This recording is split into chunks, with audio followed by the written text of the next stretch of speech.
আগলি বতাহে সৰালে চুপহি কাজলি যাবাদু চকুৰ পতাত ধেমালি চলেৰে কৰেনো টিপচি নিচুকনি গীত জুৰি যায় লোভতাই আনিলা জীয়াই তুলিলা মোক জীয়াই তুলিলা মোক জীয়াই তুলিলা এই ৰিক্ত বুকুতে বাখনা ঢালিলা মোৰ তেজে তেজে হিৰে হিৰে বুৱালা প্ৰেমৰ অলকানন্দা মোৰ তেজে তেজে হিৰে হিৰে বুৱালা প্ৰেমৰ অলকানন্দা অলকানন্দা ন হয় ছাৰ কালি দিনটোৰ মুখ্য আকৰ্ষণ আছিল অলকানন্দা কেৱল শুনিলেই নহব গীতিকাৰ কোন জানিবও লাগিব এ মজা এনে আমি লথৰকে কি বকি আছো হয়তো আপোনালোকে গম পাইছে যিসকলে যোৱাকালি এডিআৰই এক্সাম দিবলৈ গৈছিলে আৰু যিসকলে বুজি পোৱা নাই কৈ দিছো শুনক কালি পৰীক্ষাত এটা প্ৰশ্ন আহিছিলে অলকানন্দা গীতটোৰ গীতিকাৰ কোন আৰু বহুতে গীতিকাৰ কোন গম নাপালে নেজানিলে সেইবাবে আহি ছচিয়েল মিডিয়া বিশেষকৈ ফেচবুকত ধামাল কৰি দিলে বোলে অলকানন্দা কেৱল শুনিলেই নহব গীতিকাৰ কোন জানিবও লাগিব কথাটো পিছে মিছা নহয় দেই ঠিক কৈছ মইতো পুৰা একদম হাঁহি হাঁহি অৱস্থা বেয়া অৱশ্যে ছাৰ এই প্ৰশ্নটোত মোৰ এটা কিবা এটা সংকোচ থাকি গ'ল মানে আজি ক'ত ডক্টৰ ভূপেন হাজৰিকা ক'ত খগেন মহন্ত ক'ত বিষ্ণু প্ৰসাদ ৰাভা ক'ত ডক্টৰ জুবিন গাৰ্গ ক'ত শংকুৰাজ কোঁৱৰ কিন্তু এডিআৰই এক্সামত বিশেষকৈ নিযুক্তি পৰীক্ষাৰ এক্সামত স্থান পালে অলকানন্দাই বিশেষ কিবা কাৰণ থাকিব পাৰে ক'বলৈ নাযাওঁ কিন্তু প্ৰশ্নৰ মানদণ্ড দেখি অকণমান বেয়া লাগিল কথাটো পিছে ময়ো নভবা নহয় কালি ৰাতি ভাবিছিলো হয় তক এটা ভাল জুবিন দাৰ গানেই দি দিব পাৰে এটা ভাল ভূপেন হাজৰিকাদেৱৰ গানেই দি দিব পাৰে তেখেতৰ গীতিকাৰ কোন সেই খগেন মহন্ত ডাঙৰীয়া গীতটোৰ গীতিকাৰ কোন বিষ্ণু প্ৰসাদ ৰাভা ইমান ডাঙৰ ডাঙৰ ব্যক্তিসকলক পিছ পেলাই তোমাৰ প্ৰশ্ন কটা মানুহকেইজনে তোমাৰ দি দিলে অলকানন্দাক আমি গাইজ কন্ট্ৰভাৰ্সি সৃষ্টি কৰিবলৈ নাযাওঁ কিন্তু সেই ডাঙৰ ব্যক্তিসকলক অসন্মান কৰা হোৱা নাই নে বাৰু যি কি নহওক বেছি নকওঁ এতিয়া গৈছো নেক্সট ষ্টেপলৈ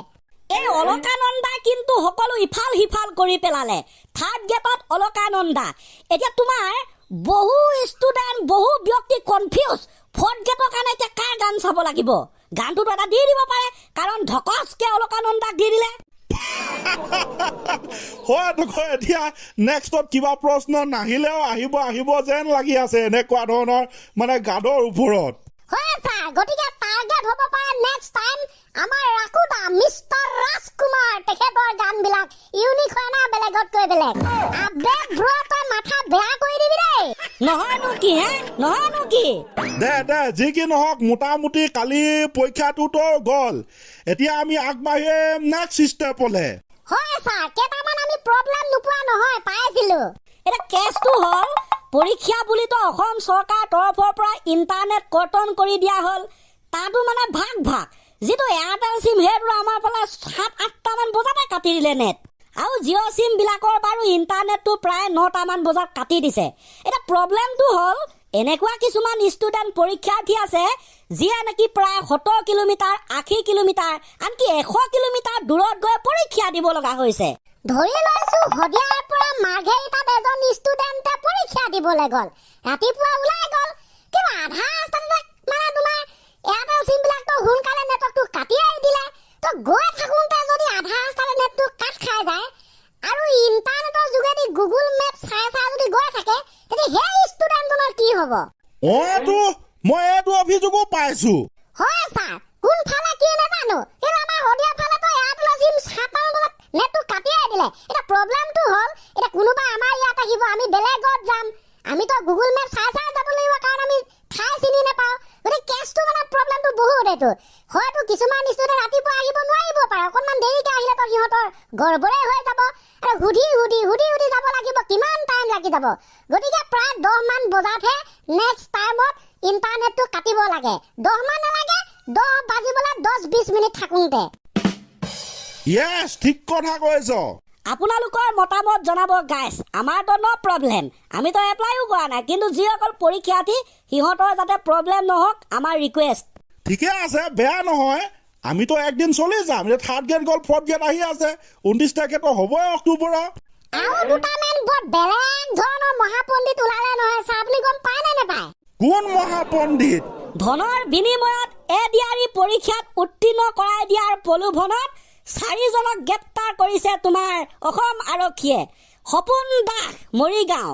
প্ৰমীলা শইকীয়া যোৰহাট ৰবীন কুমাৰ বৰা কাৰ্বি আংলং তুলুমণি শইকীয়া দেৰগাঁৱৰ এইকেইটা কম বস্তু নহয় কিন্তু দেই চবফালে ঘুচে লাগে মানে ইহঁতক অখৰাকেইটা এইকেইটা গমেই পোৱা নাই অসমত যে